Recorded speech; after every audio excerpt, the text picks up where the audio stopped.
Hi, this is Daniel, and today I'm going to discuss the very basics of Apple and VernetX's recent litigations.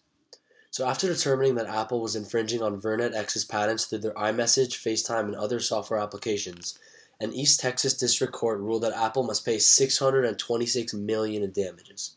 According to the jury, Apple had violated four of VernetX's patents, which mainly involve communication over electronic devices.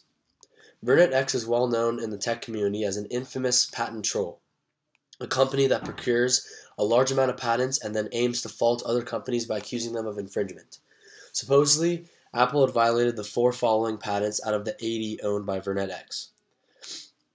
One of them had to deal with Agile Network Protocol for secure communications with assured system availability. Another had to deal with Agile Network Protocol for secure communications using secure domain names. The third one dealt with establishment of a secure communication link based on a domain name service or a DNS request. And the fourth one was Agile Network Protocol for secure communications using secure domain names. Despite being a company of 14 employees working out of an office with a $5,000 rent space per month, VernetX has claimed a huge victory. VernetX makes most of their incomes through this process of licensing and suing other firms based on patent ownership rights. This case has been going on since 2012. Apple managed to drag it out until now. However, VernetX was persistent enough to see this huge case all the way through.